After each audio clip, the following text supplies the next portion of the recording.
नमस्कार, स्वागत है आपका। जनता टीवी देख रहे हैं आप। मैं हूं नेहा विश्वकर्मा। बुलेटिन की शुरुआत करते हैं खास खबरों के साथ।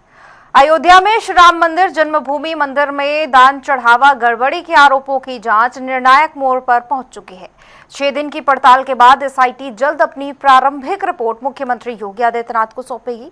बता दें कि अभी तक इस मामले में 150 संदिग्ध नाम सामने आए हैं, जबकि 25 लोगों पर कार्रवाई की सिफारिश भी हो सकती है। एक रिपोर्ट देखिए।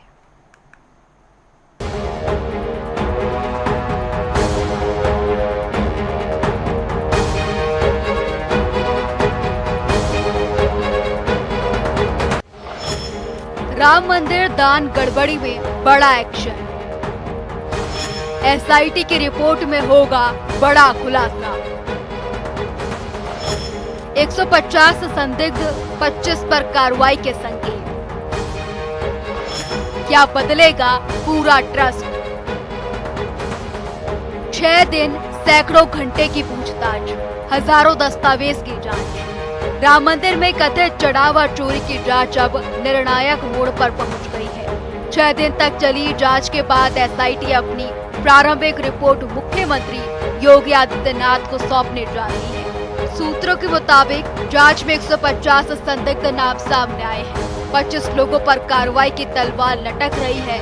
खबर ये भी है कि एसआईटी ने राम मंदिर ट्रस्ट के पुनर्गठन से लेकर सीईओ नियुक्त करने तक की सिफारिश की है और अब सबकी निगाहें एसआईटी की उस रिपोर्ट पर है जो राम मंदिर की व्यवस्था में बड़े बदलाव की वजह बन सकती है। चढ़ावा विवाद की जांच के दौरान एसआईटी ने करीब 150 लोगों के बयान दर्ज किए। इनमें ट्रस्ट से जुड़े पदाधिकारी, बैंक अधिकारी, दान राशि की गिनती करने वाले कर्मचारी और मंदिर प्रबंधन से जुड़े लोग शामिल हैं। सूत्रों के मुताबिक करीब 25 लोगों पर कार्रवाई की सिफारिश की जा सकती है।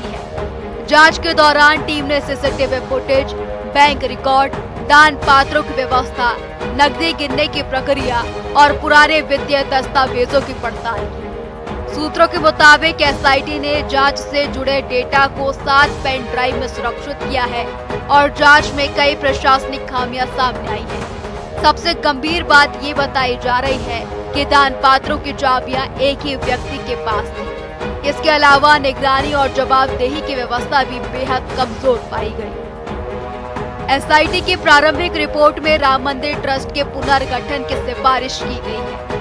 साथ ही काशी विश्वनाथ धाम और वैष्णो देवी के तर्ज पर एक मुख्य कार्यपालक अधिकारी यानी सीईओ नियुक्त करने का सुझाव भी दिया गया है, ताकि वित्तीय और प्रशासनिक कामकाज की निगरानी पेशेवर तरीके से हो सके। अयोध्या के साधु संत भी जल्द न्याय की उम्मीद जता रहे हैं। ट्रस्ट लिखो चाहे महंत लिखो, किसी को लिखो, लेकिन यहाँ ही नहीं हो रहा है।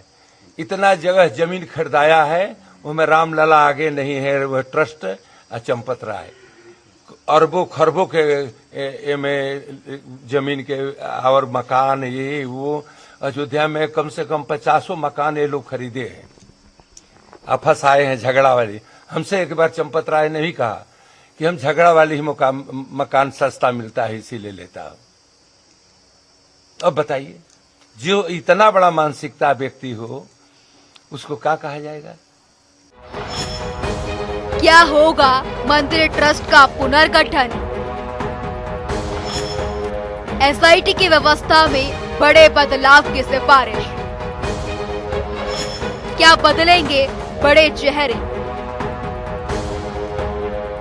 जानकारी मिली है कि रिपोर्ट में दान राशि के साप्ताहिक ऑडिट, नकदी की दैनिक एंट्री, सीसीटीवी डेटा स्टोरेज को 45 दिन से बढ़ाकर 180 दिन करने और सभी ट्रस्टियों की लिखित जवाबदेही तय करने की सिफारिश की गई है। सूत्रों का दावा है कि ट्रस्ट के महासचिव चंपत राय, ट्रस्टी डॉक्टर अनिल मिश्रा और व्यवस्थापक गोपाल राव की भूमिकाओं की भी समीक्षा हो सकती है। हालांकि इस पर अंतिम फैसला सरकार और ट्रस्ट स्तर पर विचार विमर्श के बाद ही होगा। जांच के दौरान चंपत राय, अनिल मिश्रा, गोपाल राव, बैंक अधिकारियों, निजी एजेंसियों और रामशंकर यादव उर्फ टिन्नो समेत कई लोगों से पूछताछ की गई। कई मामलों में बयानों का क्रॉस वेरिफिकेशन भी किया गया है। इस बीच राम जन्मभूमि निर्माण समिति के अध्यक्ष नृपेंद्र मिश्रा ने भी माना है कि मंदिर प्रबंधन में गंभीर खामियां थी। उन्होंने कहा कि निगरानी व्यवस्था लगभग ठीक नहीं थी और पूरे सिस्टम को पेशेवर तरीके से संचालित किए जाने की जरूरत है। वहीं ये मामला अदालत भी पहुंचा, जहां इलाहाबाद हाईकोर्ट की लखनऊ खंडपीठ ने राम जन्मभूमि मंदिर में प्राप्त चढ़ावे के कथित दुरुपयोग एवं वित्तीय अनियमितताओं की जांच की मांग वाली जनहित याचिका पर तत्काल सुनवाई करने से इनकार कर दिया। मीडिया के माध्यम से सामने आया है, तो उसी को लेकर के मैंने एक जनहित याचिका शनिवार को हाईकोर्ट लखनऊ की रजिस्ट्री में फाइल की है, जिसमें मैंने माननीय न्यायालय से रिक्वेस्ट की है, प्रेयर की है कि न्यायिक आयोग का गठन किया जाए, जिसकी जांच रिटायर्ड सुप्रीम कोर्ट जज या हाई कोर्ट जज से कराई जाए और डिस्ट्रिक्ट जज अयोध्या को ट्रस्ट का रिसीवर अपॉइंट किया जाए और जो ट्रस्ट है उसके पावर फ्रीज किए जाएं और ट्रस्ट का बैंक अकाउंट भी फ्रीज किया जाए जब तक एसआईटी की इंक्वायरी कंप्लीट नहीं हो जाती है। वहीं राम मंदिर चढ़ावा चोरी मामले में आम आदमी पार्टी के अध्यक्ष अरविंद केजरीवाल ने भी बड़ा बयान दे दिया। उनका कहना है कि इस मामले में हर सनातनी दुखी हुआ है, वो जल्द ही अयोध्या में रामलला के दर्शन करने जाएंगे। इस पूरे मामले पर प्रतिक्रिया देते हुए प्रदेश के उप मुख्यमंत्री ब्रजेश पाठक ने कहा, जैसे ही जांच रिपोर्ट मिलेगी सख्त और निष्पक्ष कार्रवाई की जाएगी।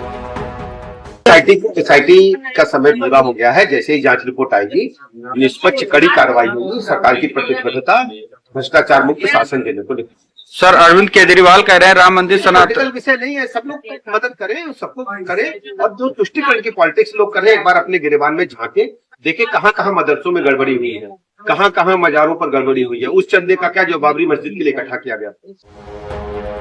राम मंदिर करोड़ों श्रद्धालुओं की आस्था का केंद्र है।